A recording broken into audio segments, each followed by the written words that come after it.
Delivery होने वाली थी, तो मुझे डॉक्टर ने बोल दिया था कि आपके लेग में थ्रोम्बोसिस हो गया है एंड देन आप अब बिना सहारे के चल ही नहीं पाएंगे। तो अनफॉर्चुनेटली हमारी जो इंडिया है वो डायबिटीज़ कैपिटल बन चुकी है वर्ल्ड की, और 90 मिलियन पॉपुलेशन जो है वो डायबिटिक हो चुकी है। एकदम पुअर लाइफस्टाइल हम लोग जी रहे हैं।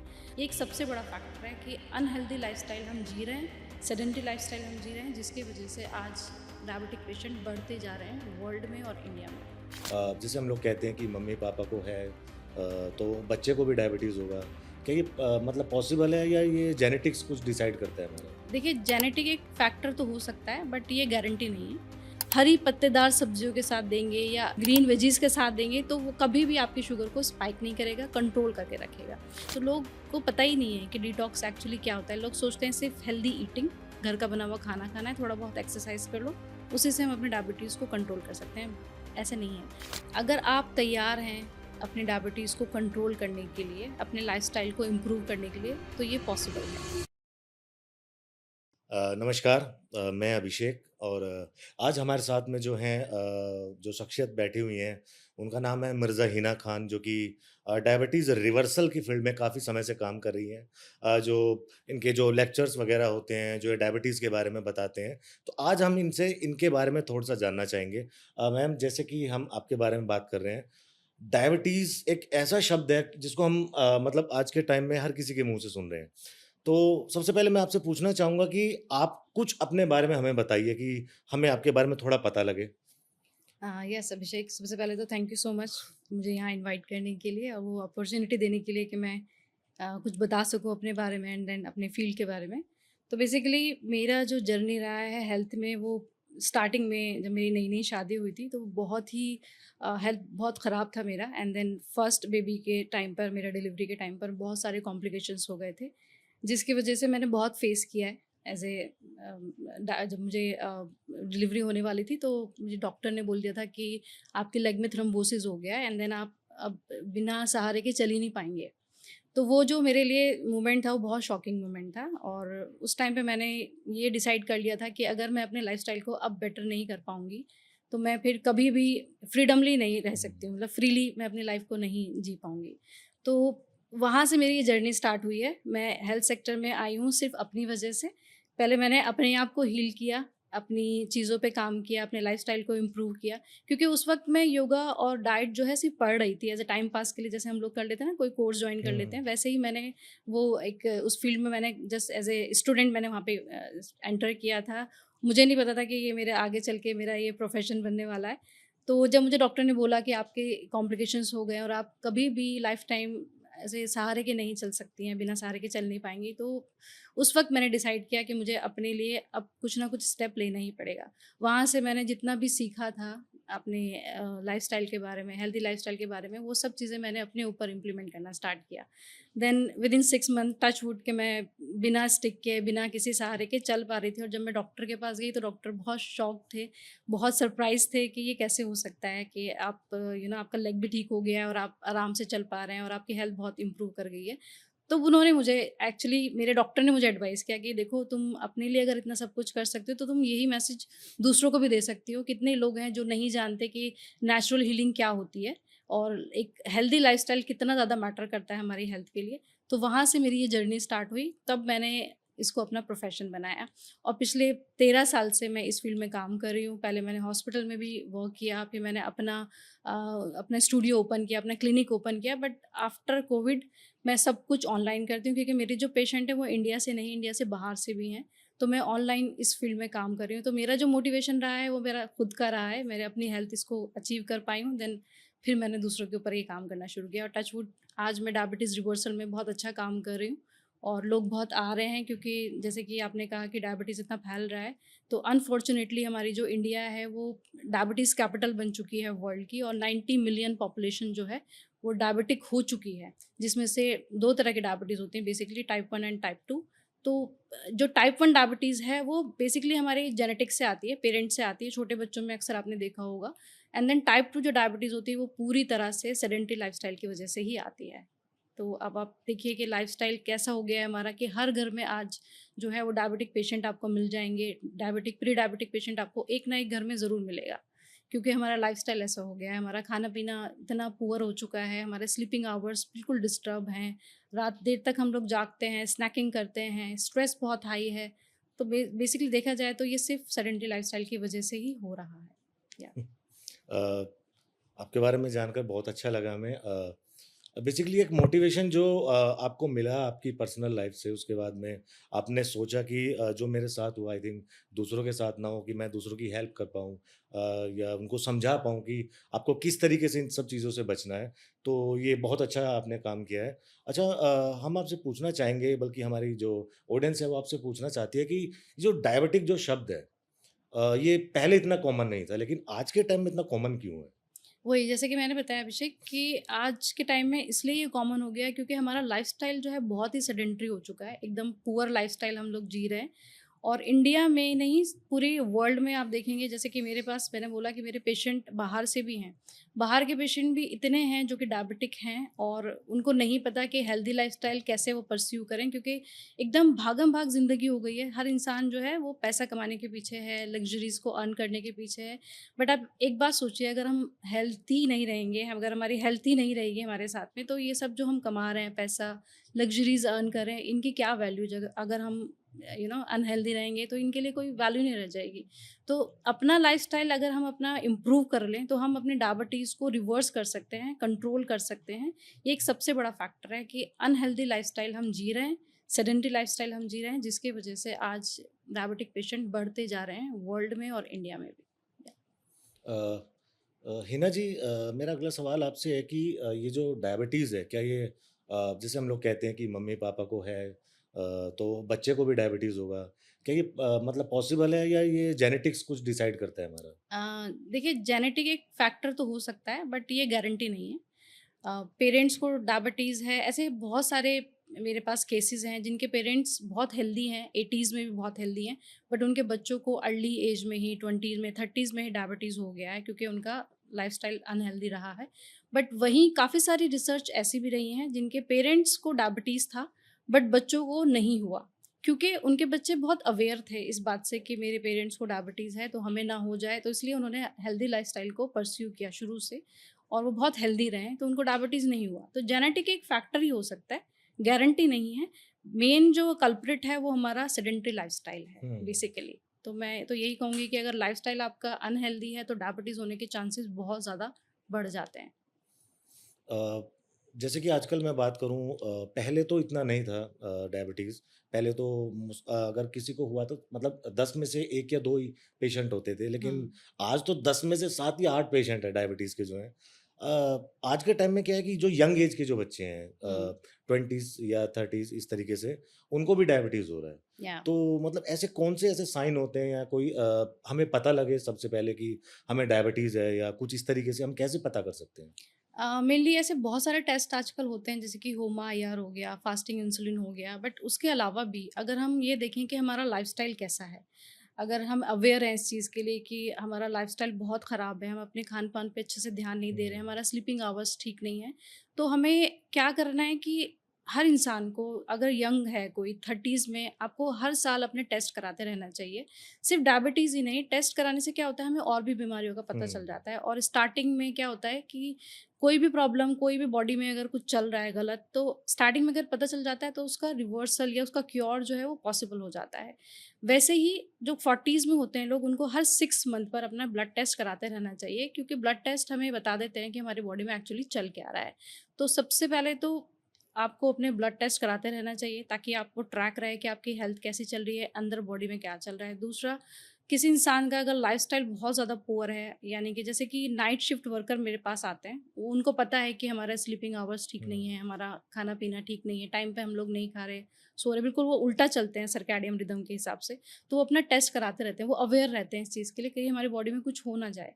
तो ऐसे में क्या होता है, जब वो टेस्ट कराते हैं तो कुछ ना कुछ निकल ही आता है, किसी का हुँ। कोलेस्ट्रॉल निकल आया, किसी का एचबीए1सी थोड़ा हाई हो गया, तो फिर वो रिवर्सल पॉसिबल हो जाता है हमारे लिए। शुरुआत के कुछ सालों में अगर डायबिटीज़ रिवर्सल जो है वो पॉसिबल है, अगर शुरुआत के सालों में अगर आप मेरे पास आ रहे हैं या किसी भी डायबिटीज़ एजुकेटर के पास जा हुँ। रहे हैं, तो वो क्योर 100% हो सकता है।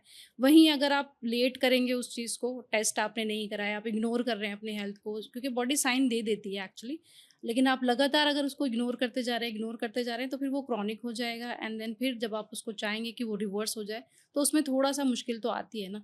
तो इनिशियल स्टेज पर आप सब कुछ पॉसिबल है, बट आपको ये ट्रैक करना पड़ेगा आपकी हेल्थ कैसी है और आपकी बॉडी में चल क्या रहा है एक्चुअली। डायबिटीज़ के साइन क्या-क्या होंगे, अगर हम बात करें? डायबिटीज़ के साइन हो सकते हैं, सबसे पहले तो इंसान को बहुत थकान फ़ील होती है क्योंकि डायबिटीज़ जो है ना बेसिकली होती क्या है एक्चुअली जो मैं बताऊँ आपको, तो टाइप 1 डायबिटीज़ जैसे मैंने बोला कि ये हमें पेरेंट्स से आती है, जेनेटिक होती है। बट टाइप 2 डायबिटीज़ जो है पूरी तरह से सेडेंटरी लाइफ़स्टाइल की वज़ह से आती है। बेसिकली क्या होता है, जो भी चीज़ हम खा रहे होते हैं, जैसे कि हमने कार्बोहाइड्रेट जो भी हम कंज़्यूम कर रहे हैं, रोटी, चावल, सब्ज़ी, दाल, ठीक है? वो हमारे स्टमक में जाती है एंड देन फिर वो ब्रेक डाउन होती है ग्लूकोज़ में। हुँ, अब ग्लूकोज़ से वो हमारे ब्लड स्ट्रीम में जाती है जिसको हम बोलते हैं ब्लड शुगर। ब्लड शुगर क्या होती है, मेनली वो हमारा एक एनर्जी सोर्स है, जो कि हमारे सेल में जाएगा और हमें एनर्जी देता है। और इसको ब्लड में ले जाने का, सेल में ले जाने का काम होता है हमारे इंसुलिन हार्मोन का, जो कि पैनक्रिया बनाता है। प्रॉब्लम कहाँ आती है, जब वो इंसुलिन उस ब्लड शुगर को सेल्स में ले जाना चाह रहा है लेकिन सेल्स उसको किसी वजह से इग्नोर कर रहे हैं और उसको एंटर नहीं करने दे रहे हैं, एनर्जी में वो कन्वर्ट नहीं हो रहा है। तो क्या करता है, वो ऊपर ही ऊपर ब्लड में तैरता रहता है and then over the period वो इंसान जो है वो डायबिटिक बन जाता है क्योंकि वो शुगर यूज़ ही नहीं हो रही है ना। हुँ, तो ऐसे में इंसान को थकान फ़ील होती है क्योंकि एनर्जी तो आ ही नहीं रही उसकी बॉडी हुँ, के अंदर। एंड देन दूसरा क्या होता है, बॉडी के जो ऑर्गन्स हैं वो धीरे-धीरे क्या होते हैं, थोड़ा-सा उनके ऊपर स्ट्रेस आने लगता है जिसकी वजह से हमें क्या होता है, यूरिन बहुत तेज़ी से आता है। ज़्यादातर यूरिन आपने सुना होगा, अक्सर डायबिटीज़ के पेशेंट को बहुत हुँ, ज़्यादा यूरिन आता है, प्यास बहुत ज़्यादा लगती है। तो ये जो होते हैं, ये प्री साइन होते हैं कि हमारी बॉडी में कुछ गलत चल रहा है या शुगर बढ़ रही है। तो ऐसे में इंसान को ब्लड टेस्ट कराना चाहिए ताकि आपको अवेयर रहें आप अपनी हेल्थ को लेकर और आप क्योर कर सकें उस चीज़ को। मैम जैसे कि आपने साइन बताए हैं कि यूरिन हुँ। जैसे कि आपने बताया या प्यास बहुत ज़्यादा लगती है, क्या ये किसी दूसरी डिज़ीज़ के भी साइन हो सकते हैं या सिर्फ़ डायबिटीज़ के ही होंगे? हाँ, हो सकते हैं, बट वो जैसे मैंने बताया कि ब्लड टेस्ट जब आप कंप्लीट ब्लड टेस्ट कराते हैं हुँ, तो उसके अंदर सारा कोरा चिट्ठा निकल के आ जाता है कि आपकी बॉडी में चल क्या रहा है। तो वैसे ही फिर काम किया जाता है क्योंकि हर चीज़ की एक रूट कॉज़ होती है। जब आप उसकी रूट कॉज़ पे काम करते हैं तो 100% आप अचीव करते हैं अपनी हेल्थ। बट अगर चल ही नहीं, बॉडी में चल क्या रहा है आपको पता ही नहीं चल रहा है, तो फिर वो हो गया ना, अंधेरे में तीर मारने हुँ, जैसा वाला बात हो गई है। ठीक है। यस। मैम एक सवाल मेरा है आपसे कि एक मिथ है या कहावत है, आई डोंट नो, शुगर या चीनी खाने से ज़्यादा शुगर होता है, बोलते हैं कि डायबिटीज़ होती है। तो क्या क्या ये सही है कि चीनी खाने से ही शुगर होता है या बाकी चीज़ें भी हैं, कुछ ऐसा है? नहीं, नहीं, ऐसे चीनी एकदम से कल्प्रिट नहीं है। जैसे कि मैंने बताया, कार्बोहाइड्रेट जो लोग ज़्यादा कार्ब्स खाते हैं या बहुत पैकेट वाला खाना खाते हैं या लेट नाइट स्नैकिंग करते हैं, तो वो कल्प्रिट होता है बेसिकली, क्योंकि जैसे कि मैंने बोला कि हर चीज़ आपकी बॉडी में जाके ग्लूकोज़ में कन्वर्ट होती है एंड देन वही ब्लड शुगर में जाती है।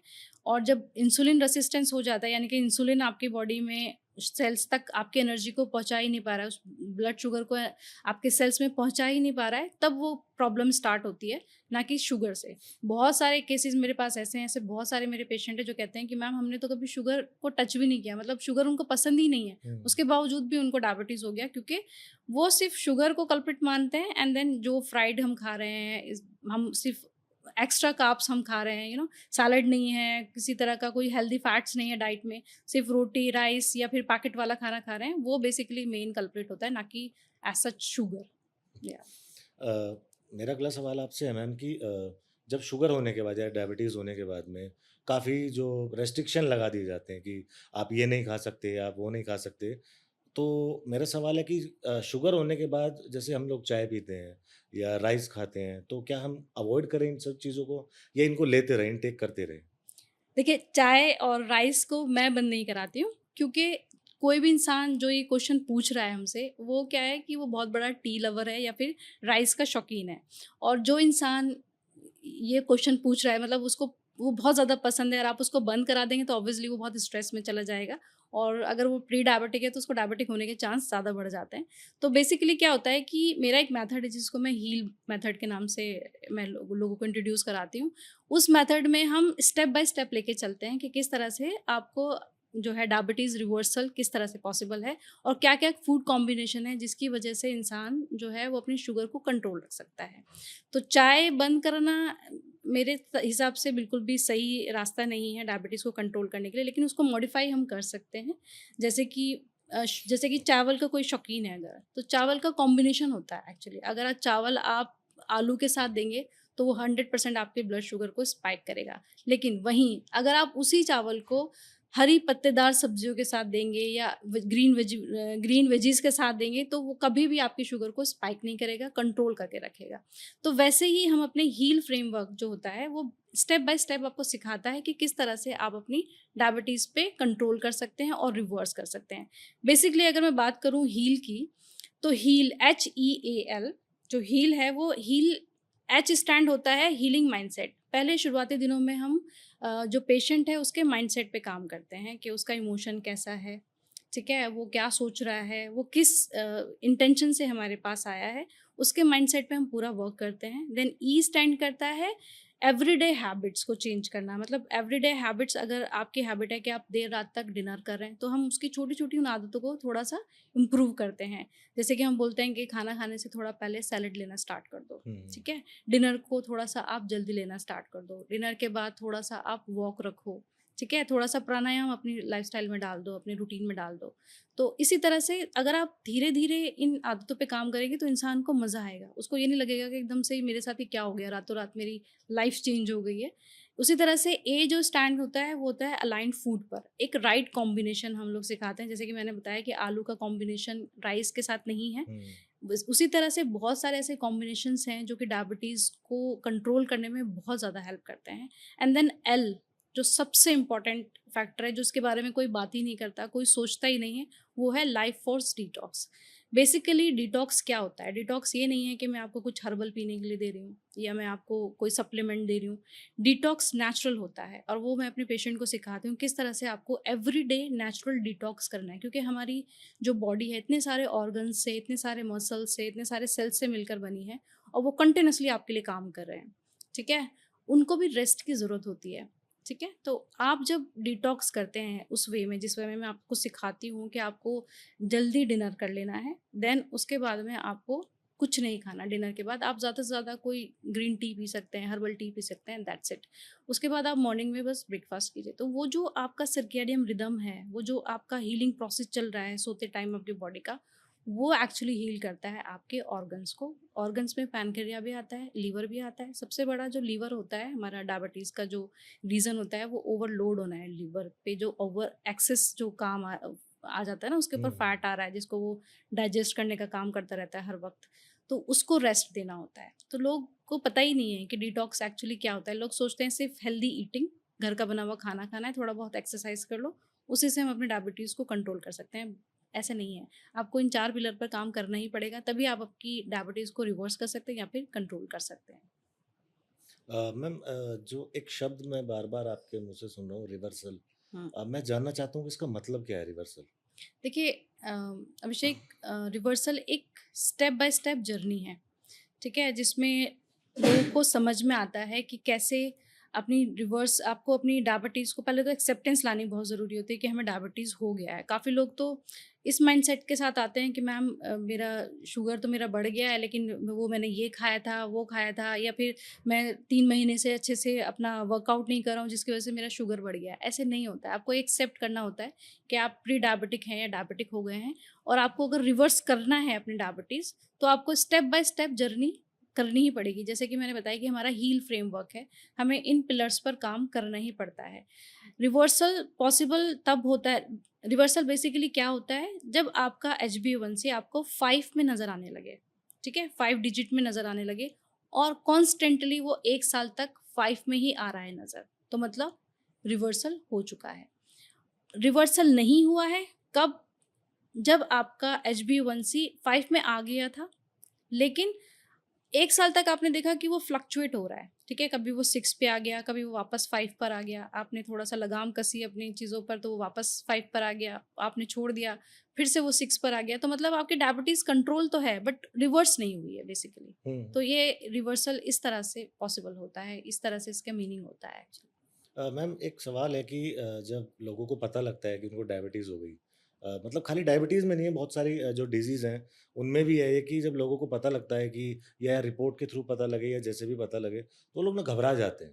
उन्हें लगता है कि पता नहीं अब क्या होगा, हम लोग मर तो नहीं जाएँगे या बहुत सारी चीज़ें हुँ, डरते हैं, आगे हुँ, टेस्ट कराने से भी डरते हैं। या तो उसकी वजह से होता क्या है कि वो जो डिज़ीज़ है या वो डायबिटीज़ हो या वो फैटी लिवर हो, कुछ भी हो, वो ज़्यादा बढ़ जाता है। तो आप इसमें क्या सलाह देनी चाहेंगी? मतलब क्या राय देना चाहेंगी आप हमारी जो ऑडियंस आपको देख रही है, आप हुँ। उनको क्या बोलना चाहेंगे इस बारे में? मैं बोलना चाहूँगी सबसे पहले तो डायबिटीज़ कोई लाइफ सेंटेंस नहीं है, ठीक है? अगर आप तैयार हैं अपने डायबिटीज़ को कंट्रोल करने के लिए, अपने लाइफ़स्टाइल को इम्प्रूव करने के लिए, तो ये पॉसिबल है। जो लोग इस माइंडसेट के साथ आते हैं कि एक छोटी-सी मेडिसिन खाने से मैं अपनी डायबिटीज़ को सारी उम्र के लिए कंट्रोल कर लूँगा, तो वो उनके लिए ऑब्वियसली वो ये मतलब एक थ्रेटनिंग हो सकती है कि आपको पता ही नहीं है कि डायबिटीज़ जो है एक साइलेंट किलर की तरह होता है। शुरुआती सालों में अगर आपने उसको रिवर्स कर लिया, तो बहुत अच्छा है, कोई प्रॉब्लम नहीं है। लेकिन अगर कई साल निकल गए, आप सिर्फ़ उसी पिल्स के ऊपर डिपेंडेंट हैं, तो ऑब्वियसली वो आपकी बॉडी में बहुत सारे डैमेज करने वाली है। लेकिन एज़ ए स कोई भी बीमारी अगर शुरुआत में पता चल जाए तो उसका क्योर जो है वो 100% पॉसिबल हो सकता है।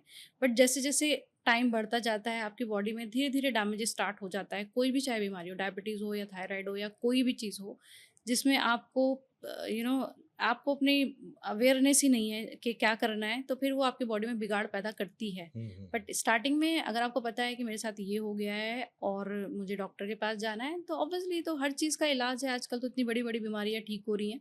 तो ऐसे नहीं है, अपने डॉक्टर पे, अपने मेंटर पे ट्रस्ट रखिए और एंड देन जो वो कह रहे हैं स्टेप बाय स्टेप अगर आप वो करते जाएँगे, तो ऑब्वियसली आप उस बीमारी से क्योर कर ही जाएँगे।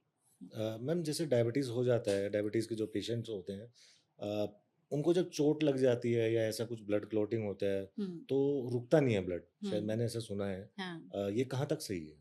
हाँ, समय उनमें टाइम लगता है हाँ, शायद। ये यस, यस, बिल्कुल क्योंकि इम्यूनिटी हमारी जो होती है ना, डायबिटीज़ वालों की क्या होता है, इम्यूनिटी बहुत कम हो जाती है, ठीक है? जिसकी वजह से क्या होता है, उनका बॉडी का पूरा मैकेनिज़्म ही चेंज हो जाता है और ये ऐसे नहीं होता कि प्री डायबिटिक केसेज़ में नहीं होता है, ये उनके साथ होता है जिनकी डायबिटीज़ को काफ़ी टाइम हो गया है, 7-8 साल हो गए हैं, 6-7 साल हो गए हैं, उनकी वो वाले डायबिटिक पेशेंट के साथ में ऐसा होता है। प्लस कुछ डायबिटिक पेशेंट ऐसे होते हैं, जैसे कि मैंने बताया कि शुरुआती में तो आपको ऐसा लगता है कि सब कुछ ठीक है। हाँ। लेकिन धीरे-धीरे आपने देखा होगा डायबिटिक पेशेंट जो है ना वो हार्ट पेशेंट भी बन जाते हैं। उनका हार्ट भी कम काम करता है और हार्ट पेशेंट वो हो जाते हैं। तो उसकी वजह से वो ब्लड थिनर पर भी होते हैं। तो बहुत सारे केसेज़ में ज़रूरी नहीं कि डायबिटीज़ में वुंड हीलिंग जो होता है वो सिर्फ़ डायबिटिक वालों के साथ हो रहा है। हो सकता है वो ब्लड थिनर ले रहे हों जिसकी वजह हुँ, से हुँ। उनका वो जो ब्लड है वो रुक नहीं रहा है। बट मेन रीज़न होता है इनका इम्यूनिटी सिस्टम जो है बहुत ही ज़्यादा वीक हो जाता है। जो बॉडी है वो बहुत जल्दी से चीज़ों के ऊपर रिस्पॉन्ड करना बंद कर देती है, जिसकी वजह से ये सारी प्रॉब्लम्स जो हैं देखने को मिलती हैं। मैम लोग कहते हैं कि एक बार अगर डायबिटीज़ हो जाए, तो लॉन्ग टर्म तक दवाई लेनी पड़ेगी आपको। उसके बाद आप दवाई छोड़ नहीं सकते। हुँ। जैसे कि फॉर एग्ज़ाम्पल अगर किसी को ज़्यादा डायबिटीज़ हो जाता है, वो इंसुलिन लेते हैं, रोज़ एक इंजेक्शन लगाना, वो पेन, वो रोज़ बर्दाश्त करना। तो इससे हम मतलब कैसे अवेयर हो सकते हैं? कैसे मतलब आप इसके बारे में क्या बोलना चाहेंगी? देखिए, ये डिपेंड करता है कि आप किस माइंडसेट के साथ में वो मेडिसिन खा रहे हैं। 2 तरह के लोग हैं। एक वो इंसान है जो कि इस माइंडसेट के साथ मेडिसिन खा रहा है कि चलो एक छोटी-सी मेडिसिन हुँ, है, उसके बदले में अगर मुझे मीठा खाने को मिल रहा है या मुझे फ्राइड खाने को मिल रहा है या मुझे कुछ भी खाने को मिल रहा है, हुँ, उसके बदले में बस मुझे एक छोटी-सी मेडिसिन ही तो खानी है लाइफ टाइम के लिए, तो मैं खाता रहूँगा। बट ये बिल्कुल गलत चीज़ है। क्योंकि जैसे कि मैंने पहले भी बोला कि डायबिटीज़ जो है एज़ ए साइलेंट पॉइज़न की तरह से है, वो धीरे-धीरे असर करती है आपकी बॉडी के अंदर। शुरुआती सालों में आपको ऐसा लगेगा कि इस मेडिसिन ने सब कुछ सँभाल के रखा हुआ है, बट धीरे-धीरे जब 10-12 साल हो जाते हैं, तो बिगाड़ स्टार्ट हो जाता है। आप देखेंगे कि कई केसेज़ में लोगों की आँखों के ऊपर डायबिटीज़ अटैक करता है, किसी के पैर पे अटैक करता है, हुँ, किसी के लंग्स पे करता है, किसी के किडनी पे करता है, किसी के ब्रेन पे करता है। तो ये बिगाड़ धीरे-धीरे स्टार्ट हो जाते हैं जब आपका डायबिटीज़ जो है वो क्रॉनिक हो जाता है। फिर वो टैबलेट नहीं, फिर आपको इंसुलिन इंजेक्शंस लेने पड़ते हैं, कई बार ऑपरेशंस भी कराने पड़ते हैं, कई बार डॉक्टर के बस हॉस्पिटल के ही चक्कर लगाते रहना पड़ता है इंसान। दूसरा इंसान वो है जो कि इस माइंडसेट के साथ वो मेडिसिन खा रहा है कि मुझे 1 साल के अंदर-अंदर अपनी डायबिटीज़ को ख़त्म करना है, रिवर्स करना है, तो वो वैसे ही काम भी करता है। वो अपने लाइफ़स्टाइल को हेल्दी बनाएगा, वो अपने डॉक्टर की बात सुनेगा, उसको फ़ॉलो करेगा। और जैसे ही आपका एचबी1सी में इम्प्रूव देखने को मिलता है, आपकी मेडिसिन धीरे-धीरे छूट जाएगी। अगर आपका एचबी1सी बिल्कुल नॉर्मल रेंज में है, 5 है, तो फिर मेडिसिन खाने की ज़रूरत ही क्यों हुँ, पड़ रही है आपको? तो ये डिपेंड करता है किस माइंडसेट के साथ आप वो मेडिसिन खा रहे हैं। ये बिल्कुल मिथ है कि आपको एक बार शुरू कर दिया तो लाइफ टाइम खानी पड़ेगी। हमने अच्छे-अच्छों की मेडिसिन छुड़ाई है और आज काफ़ी हील फ्रेमवर्क के साथ जो लोग फॉलो करते हैं, उसको स्टेप बाय स्टेप उसको कर रहे हैं, उसको प्रैक्टिस कर रहे हैं उसके साथ में, उनकी लाइफ में मेडिसिन बिल्कुल ख़त्म हो चुकी है और बिल्कुल फ्रीली डायबिटिक फ्री होकर वो लाइफ़स्टाइल अपना जी रहे हैं, एक हेल्दी लाइफ़स्टाइल परस्यू कर रहे हैं। या मैम जैसे कि आपने बताया कि हम लोग कुछ स्टेप्स जो हमारे हैं उनसे हम हुँ, करने के बाद अपनी डायबिटीज़ को ठीक कर सकते हैं। क्या ये पॉसिबल है कि एक बार आपकी डायबिटीज़ हो जाए आपको और उसको आपने ठीक कर लिया बाद में, हाँ। तो वो दोबारा होने के पॉसिबल है कि वो दोबारा हो जाए आपको? सिर्फ़ डायबिटीज़ में क्यों, है तो सारी चीज़ों में पॉसिबल है। अगर आपने एक बार वेट लॉस कर लिया है, तो वो लाइफ़ टाइम के लिए तो नहीं होगा ना। अगर आपने वेट लॉस किया, एक अच्छे लाइफ़स्टाइल को फ़ॉलो करके हेल्दी लाइफ़स्टाइल आपने जिया 4-5 साल, वो आपका वेट जो है मेंटेन रहा। लेकिन अगर वापस से आप वही सब खाना स्टार्ट कर देंगे, वही जंक आप खा रहे हैं, वही आपने पुराने वाले अपने पुअर हेल्दी लाइफ़स्टाइल पर आप आ गए, तो ऑब्वियसली आप अपना वेट भी गेन करेंगे। वैसे ही डायबिटीज़ होता है। अगर आप डायबिटीज़ एक जर्नी है, अगर उस जर्नी को आपने जी लिया, समझ लिया, उसकी रूट कॉज़ को आपने समझ लिया कि रूट कॉज़ क्या है डायबिटीज़ की, ठीक है? तो फिर वो डायबिटीज़ आपको समझ में आ गया एक बार वो प्रॉब्लम कहाँ से थी, तो आप उसको वैसे ही करके रखेंगे ना। अगर आप वापस चाहते हैं डायबिटीज़ हो जाए, तो ऑब्वियसली आप अपना लाइफ़स्टाइल फिर से वही पूरा कर लेंगे, फिर से वही रात देर तक सोना, हुँ, वही हुँ। स्नैकिंग करना, वही स्ट्रेस लेवल। तो ऑब्वियसली हर चीज़ का एक एक दायरा होता है। जब आपको कोई चीज़ समझ में आ गई, तो वो तो आपकी बेवकूफ़ी है ना कि आप वापस उसी उसी ज़ोन में आप चले गए। तो ऑब्वियसली हर चीज़ का रिवर्स भी हो सकता है और हर चीज़ रिकर भी कर सकती है, अगर आप अपने लाइफ़स्टाइल को मेंटेन नहीं कर पाए तो। मैम मेरा सवाल आपसे है कि अगर कोई इंसान हेल्दी खाना खाता है, टाइम पे एक्सरसाइज़ वगैरह करता है, जिम वगैरह करता है, तो क्या ये पॉसिबल है कि उसको कभी डायबिटीज़ नहीं हो सकता है या उसको हो सकता है? ओके। देखिए अभिषेक, डायबिटीज़ जो है ना, जैसे कि मैंने बताया है, बहुत हाई स्ट्रेस होना, ठीक है? गलत ईटिंग, गलत स्लीपिंग आवर्स, ठीक है? एंड देन अपने ऑर्गन्स पर ओवरलोड करने से, इन सब चीज़ों से मिला के आपको डायबिटीज़ होता है। ये नहीं कि अगर आप बहुत अच्छा लाइफ़स्टाइल जी रहे हैं, ठीक है? आप रोज़ाना योगा करते हैं, जिम करते हैं, ठीक है? स्ट्रेंथ ट्रेनिंग कर रहे हैं, आप मेडिटेशन भी करते हैं, आप अच्छा खा रहे हैं और आपकी स्लीप अच्छी नहीं है, ठीक है? यानी कि आप देर रात तक जाग रहे हैं और आप सर्कैडियन रिदम के बिल्कुल अपोज़िट चल रहे हैं, तो आपको डायबिटीज़ होने के चांसेस हो सकते हैं। क्योंकि एक फैक्टर जो है ना, ये बहुत इम्पोर्टेंट फैक्टर होता है। बेसिकली मैं बताऊँ तो लाइफ़स्टाइल, हेल्दी लाइफ़स्टाइल के 5 पिलर्स होते हैं। एक होता है हेल्दी ईटिंग, ठीक है? जिसका टाइमिंग भी होना चाहिए। दूसरा होता है आपका एक्सरसाइज़, तीसरा होता है आपका स्लीप आवर्स, चौथा होता है आपका फास्टिंग यानी कि डिटॉक्सिफ़िकेशन जिसको हम बोलते हैं, एंड देन पाँचवा पिलर होता है आपका स्ट्रेस मैनेजमेंट। अब क्या होता है, आपको सिर्फ़ इन 3 पिलर्स पे ही काम करना होता है। आप सही खा रहे हैं, टाइमिंग के साथ-साथ आप एक्सरसाइज़ कर रहे हैं, एंड देन आप अच्छा सो रहे हैं। अगर आप सिर्फ़ इन 3 चीज़ों पे काम कर रहे हैं, तो ये 2 चीज़ें ऑटोमैटिकली हो जाती हैं, ठीक है? तो बेसिकली अगर ये पाँचों चीज़ें आपकी लाइफ़ में चल रही हैं बराबर, तो डायबिटीज़ नहीं होगा, क्योंकि आप रूट कॉज़ ही ये होता है डायबिटीज़ का। इनमें से 5 पिलर में से किसी एक चीज़ पर भी अगर हमारी बॉडी रिस्पॉन्ड नहीं कर रही है या हम उसको नहीं प्रैक्टिस कर रहे हैं, तो डायबिटीज़ होने के चांसेस बढ़ जाते हैं। मैम जैसे डायबिटीज़ किसी को हो जाता है, हुँ, हुँ। एक लोग बोलते हैं कि जब हम मेडिसिन लेते हैं तो मेडिसिन आपकी चीज़ों को ठीक नहीं करती, मतलब जड़ जड़ से ख़त्म नहीं करती, उस चीज़ को रोकती है सिर्फ़, ठीक है? हुँ। तो ये जो दवाइयाँ जो हम लोग लेते हैं तो ये डायबिटीज़ को तो रोकती हैं, लेकिन कहीं न कहीं हमारी बॉडी में हार्म कहीं न कहीं तो पहुँचाती होंगी, ज़ाहिर-सी हाँ, बात है। हाँ। लेकिन अगर हम हेल्दी खाना खाएँ या जैसे कि आपने बताया कुछ स्टेप्स वग़ैरह, टाइम से सोना है और टाइम से खाना खाना है, एक्सरसाइज़ वग़ैरह करना है, तो इससे हम ये सारी चीज़ें क्योर कर सकते हैं। जी, हाँ जी, ठीक है। बिल्कुल। मैम मेरा आपसे एक सवाल है कि डायबिटीज़ के बारे में ऐसी कोई इम्पोर्टेंट बात है जो आज तक लोगों को नहीं पता, जो आप हर घर तक वो बात पहुँचाना चाहती हैं? हाँ, बिल्कुल, मैं इसके बारे में बात करना चाहती हूँ। बेसिकली बेसिकली अभिषेक, होता क्या है कि हमारी बॉडी में 2 मेन प्रोसेस होते हैं, ठीक है? एक होता है डाइजेशन, दूसरा होता है हीलिंग प्रोसेस। और होता क्या है, ये दोनों प्रोसेस कभी भी एक साथ काम नहीं करते आपकी बॉडी के अंदर, ठीक है? या तो डाइजेशन हो रहा होगा या फिर हीलिंग हो रही होगी। अब क्या होता है कि हमने खाना खाया, मान लीजिए आपने लंच लिया, लंच में आपने रोटी, दाल, सब्ज़ी खाई, ठीक है? अब उसको पचने में कम से कम 4 से 6 घंटे लगते हैं, वो डिपेंड करता है कि आपने कितना क्वांटिटी हुँ। में खाना खाया। अब आप सोचिए 4 से 6 घंटे में आपका जो है डाइजेशन चल रहा है। तो 2 बजे अगर आपने खाना खाया और 4 से 6 घंटे में आपका लंच ही पच रहा है एंड देन उसके ऊपर आपने एक और इवनिंग में स्नैक खा लिया, ठीक है? देन फिर उसके ऊपर आपने एक और डिनर कर लिया। तो क्या होता है आपकी बॉडी में सिर्फ़ डाइजेशन ही चला जा रहा है, हीलिंग को तो टाइम ही नहीं मिल रहा है। सेम वही होता है रात के टाइम, हम क्यों बोलते हैं बार-बार कि अर्ली डिनर कीजिए, अपने डिनर के टाइमिंग्स को फिक्स कीजिए, क्योंकि 8 बजे तक अगर आपने अपना खाना खा लिया और आपकी बॉडी उसको 4 घंटे, 5 घंटे लग रहे हैं उसको पचाने में, तो आपकी बॉडी के अंदर जो डाइजेशन प्रोसेस है वो चल रहा है 1 बजे तक, ठीक है? 1 बजे के बाद आपकी हीलिंग प्रोसेस स्टार्ट होती है, जो कि सुबह तक चलती है और हीलिंग प्रोसेस आपकी कम से कम 8 घंटा, 10 घंटा होनी चाहिए, हुँ, तभी आपकी बॉडी ऑर्गन्स जो हैं वो बहुत अच्छे से काम करेंगे।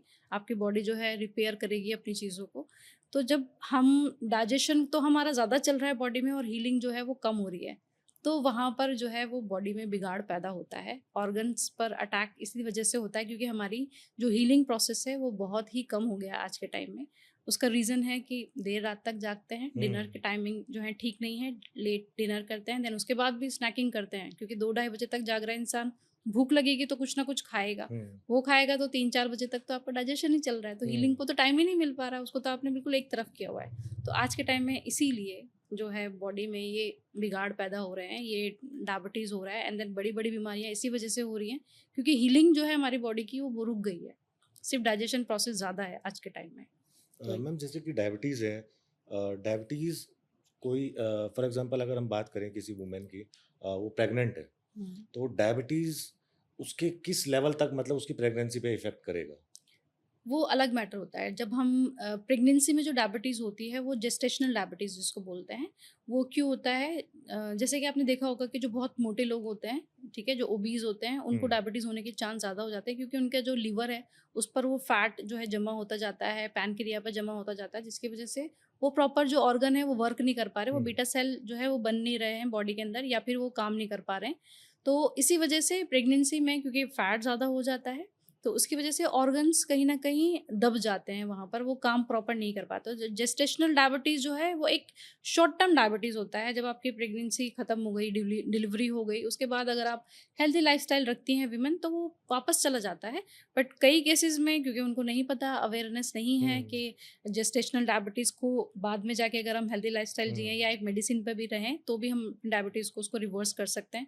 वो लोग वैसे ही खाना खाते रहते हैं, कोई एक्सरसाइज़ नहीं होता है एंड देन वो धीरे-धीरे उनका HbA1c जो है धीरे-धीरे बढ़ता जाता है। लेकिन ये महीनों में नहीं होता है, ये सालों में होता है। हुँ, जेस्टेशनल डायबिटीज़ को रिवर्स होने के चांस होते हैं और ये एक शॉर्ट टर्म डायबिटीज़ होती है, ना कि लॉन्ग टर्म। ये एक फ़ेज़ है एक्चुअली उसका प्रेगनेंसी का। हुँ। या मैम जैसे लोग ड्रिंक्स वगैरह करते हैं, अल्कोहल लेते हैं हुँ। या स्मोकिंग वगैरह करते हैं वो सब चीज़ें, तो वो किस लेवल तक डायबिटीज़ को इफ़ेक्ट करता है? वही हो गया मेरा कहना कि अल्कोहल में ज़्यादा कार्ब्स होते हैं, अल्कोहल जब आप कंज़्यूम करते हैं तो कार्बोहाइड्रेट ज़्यादा होता है एंड देन जब अल्कोहल आप लेते हैं उसके साथ-साथ में कुछ स्नैक भी चल रहा होता है, तो वो सारी चीज़ें मिला के क्या होता है वो ओवरडू हो जाता है, आपका कार्ब्स ज़्यादा चले जाते हैं बॉडी के अंदर एंड देन साथ ही साथ स्मोकिंग अगर आप करें तो स्मोकिंग भी हमारे लंग्स को इफ़ेक्ट करता है, ठीक है? हमारी इंटेस्टाइन को भी इफ़ेक्ट करता है। तो आपका जो कोई भी एक ऑर्गन में अगर बिगाड़ पैदा हो जाता है किसी भी वजह से, तो फिर वहाँ पे डायबिटीज़ होने के चांसेस बन जाते हैं क्योंकि मेन जो है हमारा वो लीवर होता है। अगर हमारा हेल्दी लीवर है, ठीक है? तो डायबिटीज़ होने के चांस फिर भी कम होते हैं, ठीक है? प्रॉब्लम ही वहाँ आती है जहाँ पर हमारा लीवर में स प्रॉब्लम स्टार्ट होती है क्योंकि बीटा सेल्स जो है ना, वो हमारी बॉडी के अंदर लीवर से स्टार्ट होते हैं, जो कि हमारी इंसुलिन को बनाते हैं। जितने अच्छे बीटा सेल होंगे, उतना अच्छा इंसुलिन होगा। हुँ, बीटा सेल ही अगर खराब बन रहे हैं या कम बन रहे हैं बॉडी के अंदर, तो इंसुलिन भी नहीं बन पाएगा एंड देन डायबिटीज़ होने के चांस जो हैं वो बढ़ जाते हैं। तो लीवर हेल्दी होना चाहिए, उसके लिए अल्कोहल आपको कम करना पड़ेगा या ख़त्म करना पड़ेगा। तो इस वजह से ये ड्रिंक्स जो है, अल्कोहल जो है वो डायबिटीज़ को ट्रिगर कर जाता है। या मैम ऐसे कोई 3 लाइफ़स्टाइल या कोई 3 ट्रिक्स आप ऑडियंस को बताना चाहें कि जिससे या तो वो डायबिटीज़ को रोक सकें या कंट्रोल कर सकें? हाँ जी। बेसिकली आपने सिर्फ़ 3 ही पूछे हैं, तो मैं 3 जो सबसे मेन है वो मैं बताना चाहूँगी। सबसे पहले तो ये कि आपका डिनर अर्ली होना चाहिए। आपका हीलिंग का टाइम अपने आप को ज़्यादा दीजिए आप। अगर आपने 8 बजे डिनर किया है तो उसके बाद में कोशिश करें कुछ ना खाएँ। आप एक बार ग्रीन टी ले सकते हैं, देन सुबह 8 बजे तक 8 बजे के बाद ही अपना ब्रेकफ़ास्ट स्टार्ट करें। तो जो हीलिंग आपका है वो कम से कम वो कंप्लीट हो जाए, जिसकी वज़ह से आपका जो पैनक्रिया है, आपका जो सेल हैं वो अच्छे बने। दूसरा, आप छोटी-सी हैबिट डाल सकते हैं कि खाना खाने से पहले आप 1 प्लेट सैलेड खा लीजिए, ताकि जो सैलेड क्या करता है, वो एक अच्छा फाइबर होता है, आपका स्टमक को फ़िल करता है, साथ ही साथ वो शुगर को स्पाइक नहीं करेगा। क्या होता है, अगर हम सुबह ही उठकर हम कोई फ्रूट्स या कुछ भी ऐसे मीठी चीज़ खा लेते हैं, तो हमारी जो शुगर है वो एकदम से स्पाइक करती है, तो वो नहीं होना चाहिए। तो सैलेड अगर आप खाएँगे, मेन मील से पहले, तो शुगर स्पाइक नहीं होगी आपकी, वो कंट्रोल करके रखेगा। तीसरी बात जो मैं अक्सर लोगों से कहती हूँ, वो है कि खाना खाने के बाद, चाहे वो लंच हो या डिनर हो, आप एकदम बैठिए मत या लेटिए मत। आप कम से कम 15-20 मिनट वॉक कीजिए। वॉक नहीं कर सकते तो स्टेयर क्लाइंब कीजिए। स्टेयर क्लाइंब नहीं कर सकते तो एक हमारा हील के अंदर पैक्टिक डिटॉक्स एसिड एक्सरसाइज़ होती है, हुँ। जो कि आपके डायबिटीज़ को कंट्रोल करती है। वो बहुत ही सिंपल एक्सरसाइज़ है, जो कि मैं हर पेशेंट को बोलती हूँ, और आप मेरे किसी भी डायबिटिक पेशेंट से पूछ सकते हैं कि पैक्टिक एसिड डिटॉक्स क्या होता है। वो इतनी सिंपल एक्सरसाइज़ है कि आप उसको कैब में, अगर आप ट्रैवल कर रहे हैं, गाड़ी में बैठे-बैठे कर सकते हैं, ऑफ़िस में कर सकते हैं। आप अपने एयरक्राफ्ट में ट्रैवल करते हुए भी आप पैक्टिक एसिड डिटॉक्स एक्सरसाइज़ कर सकते हैं, मैम इसके खाना बारे खाने में के आप कुछ फ़ौरन बाद। बताना चाहेंगी? यस, बिल्कुल। हुँ। उसके लिए मुझे एक डेमोन्स्ट्रेशन चाहिए होगा। आपको बेसिकली करना क्या होता है, आपके दोनों पैर हैं, ठीक है? आपको सिर्फ़ अपनी हील को रेज़ करना है, ठीक है? ओके। ये बैठे-बैठे, जैसे आपने खाना खाया, अभी आपने लंच किया, लंच करने के 15 मिनट बाद ही अगर आप पैक्टिक डिटॉक्स एक्सरसाइज़ कर रहे हैं, ये वाली अपनी हील को अप कीजिए एंड डाउन कीजिए, हुँ। बैठे-बैठे ही आप ये कर सकते हैं। तो ये आपके ब्लड शुगर को कंट्रोल करती है, स्पाइक होने से बचाती है। और जब आप इसकी डेली प्रैक्टिस करते हैं, हर मील के बाद में, ये इस तरह से होता है जैसे कि आपने एक एक इंसुलिन लगा लिया, हुँ। ठीक है? वो आपके जो ब्लड शुगर को, उसको तो कंट्रोल करती ही करती है, साथ ही साथ वो कोशिश करती है कि एनर्जी आपकी सेल में चली जाए। क्योंकि बेसिकली होता क्या है, सिर्फ़ हमने खाना खाया, ठीक है? वो सेल में नहीं जा रहा है हमारा, एक तो हमारी सेल में नहीं जा रहा क्योंकि इंसुलिन रेजिस्टेंस हो गया, दूसरे हम कोई एक्टिविटी ही नहीं कर रहे हैं। एक्टिविटी करेंगे तो क्या होगा, एक्टिविटी करने से हमारी जो मसल्स हैं, वो कोशिश करेंगी कि उस ब्लड शुगर को खींचने की, ठीक है? आपने मान लिया दरवाज़ा बंद है, इधर से कोई धक्का दे रहा है दरवाज़े को, तो वो नहीं खुल रहा है, लेकिन अगर कोई इधर से खोलना चाहेगा, तो चांस ज़्यादा हो जाते हैं ना दरवाज़े को खुलने के। तो वही काम आपका एक्सरसाइज़ और ये आपका इंसुलिन करता है कि आपकी शुगर में, आपकी जो शुगर है वो सेल तक पहुँचा देता है ताकि एनर्जी मिल जाए। तो इसलिए ये 3 चीज़ें आपको ज़रूर करनी है। एक तो पैक्टिक डिटॉक्स वाली एक्सरसाइज़ आपको करनी है, दूसरा आपको सैलेड ज़रूर स्टार्ट करना है, तीसरा आपको जो है हीलिंग टाइम ज़्यादा देना है अपनी बॉडी को, डिनर जल्दी करना है एंड देन आपको 8-10 घंटे तक कुछ नहीं खाना होता है। सो जाइए, आराम से अच्छी सी नींद लीजिए, सुबह उठिए एंड देन अपना ब्रेकफ़ास्ट कीजिए। मैम कुछ आप ऐसी डाइट बताना चाहेंगे हमारी ऑडियंस को कि फॉर एग्ज़ाम्पल किसी को अगर डायबिटीज़ है, वो मेडिसिन नहीं लेना चाहता, तो कोई ऐसी डाइट जो आपको लगता है कि जल्द से जल्द उनका शुगर ठीक कर दे या डायबिटीज़ ठीक कर दे? ये एक्चुअली ये इस तरह से हो गया कि एकदम क्विक फिक्स वाली बात नहीं है इसके अंदर। अगर आपको डायबिटीज़ है, सबसे पहले तो HbA1c क्या कहता है आपका, ठीक है? 6 है, 7 है, वो चेक करना पड़ेगा कि आपकी रिपोर्ट क्या कह रही है।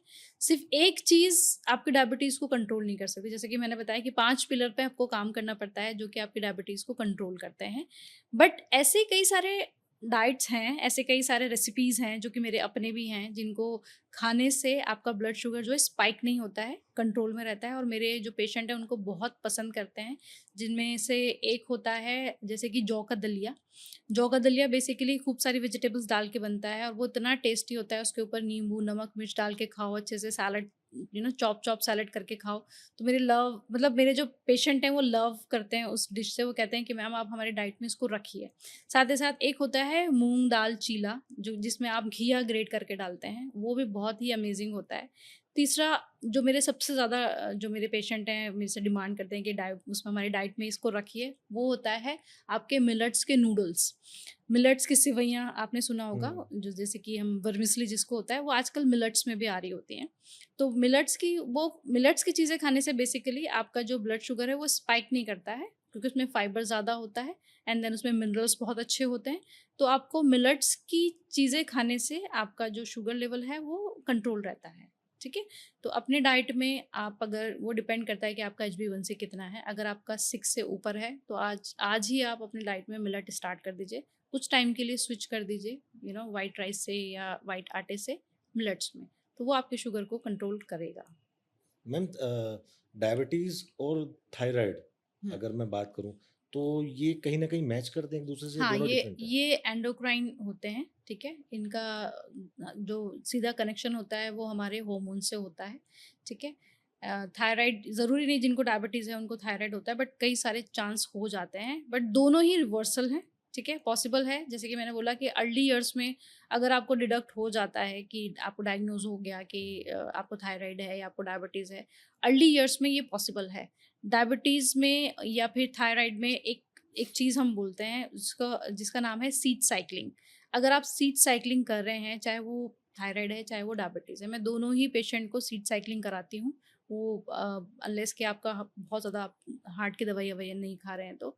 सीट साइक्लिंग आपके हार्मोन्स पे बहुत अच्छा काम करती है। हुँ। तो थायराइड भी पॉसिबल है रिवर्स होना एंड देन डायबिटीज़ भी पॉसिबल है रिवर्स होना, लेकिन ये दोनों कितने कनेक्टेड हैं ऐसा कुछ खास एविडेंस नहीं है कि दोनों अगर किसी को डायबिटीज़ है थायराइड भी हो गया है, बट क्योंकि ये लाइफस्टाइल सेडेंटरी लाइफस्टाइल की वजह से ही होता है थायराइड भी एंड देन डायबिटीज़ भी। वो अलग फैक्टर है कि थायराइड जो होता है वो आपका अगर आप आयोडीन कम खा रहे हैं हुँ, तो हुँ। थायराइड होने के चांस ज़्यादा हो जाते हैं, बट ये एज सच एविडेंस नहीं है कि दोनों एक दूसरे से इंटरकनेक्टेड है, ऐसा नहीं है। अ, मैम जो हमारे जो बहुत काफ़ी लोग ऐसे हैं कि जो होपलेस हो चुके हैं हम्म। डायबिटीज़ को लेके या बाकी चीज़ों को लेके, तो आप उनके लिए एक मैसेज जो देना चाहें दिल से, कि आप उनको कुछ बताना चाहें या समझाना चाहें या एक उम्मीद की किरण उनके दिल में जगाना चाहें, तो आप क्या बोलना चाहते हैं? बेसिकली डायबिटीज़ जो है वो लाइफ सेंटेंस नहीं है, ठीक है? ये आपके हाथ में है कि आप अपने डायबिटीज़ को कंट्रोल करना चाहते हैं कि नहीं करना चाहते। आप अपने लाइफ़स्टाइल को इम्प्रूव करना चाहते हैं या नहीं करना चाहते। ये पूरी आपके ऊपर चॉइस है। आप जैसा डिसीज़न लेंगे उसके लिए हम यहाँ बैठे हैं। बहुत सारे डायबिटीज़ एजुकेटर हैं आज के टाइम में जो कि डायबिटीज़ को रिवर्स करा रहे हैं। सबके अपने-अपने एक्सपीरियंस हैं। जैसे कि मेरा एक्सपीरियंस है, हील फ्रेमवर्क के थ्रू हम अपने डायबिटीज़ के पेशेंट को डायबिटीज़ रिवर्स कराते हैं, कंट्रोल कराते हैं। तो ऐसा बिल्कुल भी नहीं है, ये आपका अपना डिसीज़न है कि आपको डायबिटीज़ कंट्रोल करना है कि नहीं करना है। ये लाइफ़ सेंटेंस बिल्कुल नहीं होता है। ये लाइफ़ सेंटेंस तब होता है जब आप कई साल तक इसको इग्नोर करते हैं। आपको पता है कि आपकी बॉडी में कुछ गलत चल रहा है, कुछ गड़बड़ी हो गई है, आपके ब्लड टेस्ट कह रहे हैं कि आपको ज़रूरत है डॉक्टर्स की, आपको ज़रूरत है ट्रीटमेंट की और आप उसको इग्नोर कर रहे हैं। तब ये लाइफ़ थ्रेटनिंग हो सकता है, अदरवाइज़ स्टार्टिंग में ये बिल्कुल भी नहीं है अभिषेक। या अ, डायबिटीज़ के बारे में और बाकी चीज़ों के बारे में मैम आज आपसे हमें काफ़ी कुछ सीखने को मिला है, काफ़ी कुछ हमें पता लगा है कि हम एक्चुअली एक मिथ था कि डायबिटीज़ अगर हो गई तो मेबी आप लॉन्ग टाइम तक आप दवाई खाते रहें और आपका वेट लॉस हो जाएगा, आपको चक्कर आने लगेंगे, साँस चढ़ना लगेगा। हुँ, तो हुँ, वो हुँ। सब चीज़ें एक मिथ भी है और एक सच्चाई भी है कहीं न कहीं अगर हम देखें। लेकिन आज जो आपने जैसे बताया कि जो 5 पिलर्स जो आपने बताया और जो स्टेप्स आपने बताया कि हम इसको क्योर कर सकते हैं। तो ये सब जानकारी मेरे लिए भी बहुत ज़्यादा इम्पोर्टेंट थी हुँ, और जो हुँ। हमारे जो ऑडियंस है उनके लिए भी बहुत ज़्यादा फ़ायदेमंद साबित होगी और बहुत कुछ आज आपसे हमें सीखने को मिला है, आपसे जानने के लिए मिला है।